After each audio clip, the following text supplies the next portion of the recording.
ஒரே கல்லுல 2 மாங்கா அப்படிங்கிற மாதிரி ஒரே எக்ஸாம், ஒரே பிரிப்பரேஷன், ஒரே ஃபீஸ்ல நீங்க எய்ம்ஸோட நர்சிங் ஆஃபீஸராவும் ஆகலாம். இல்லனா ஜிப்மரோட நர்சிங் ஆஃபீஸராவும் ஆகலாம். உங்க எல்லாருக்குமே தெரியும் ஜிப்மர்ல 400 நர்சிங் ஆஃபீஸர் இந்த வருஷம் சீக்கிரமா வந்து எடுக்க போறாங்க.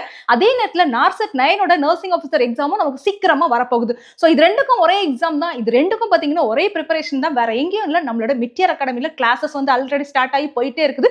சீக்கிரமா போய் ஜாயின் பண்ணுங்க. ஃபீஸ் பாத்தீங்கன்னா ரொம்ப ரொம்ப கம்மி. 8000 பிளஸ் டாக்ஸ் தான்.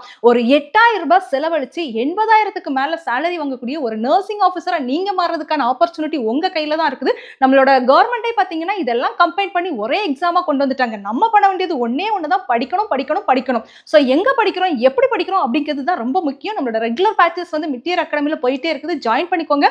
எக்ஸாம் டேட்ல வரக்கூடிய அந்த கிராஷ் கோர்ஸை நீங்க என்ன செய்யலாம் அப்படின்னா ஃப்ரீயா வந்து எடுத்துக்கலாம். அண்ட் அது மட்டும் இல்லாம பேலன்ஸ் இருக்கக்கூடிய அந்த கிளாஸஸ் வந்து ரெக்கார்டிங் கோர்சஸா நீங்க என்ன செஞ்சுக்கலாம் அப்படின்னா பாத்துக்கலாம். இந்த ஆப்பர்ச்சுனிட்டியை மிஸ் பண்ணிடாதீங்க. கீழே தெரியுற நம்பருக்கு உடனே கால் பண்ணுங்க. உங்களோட ரெஜிஸ்ட்ரேஷன் வந்து கன்ஃபார்ம் பண்ணிக்கோங்க. தேங்க்யூ.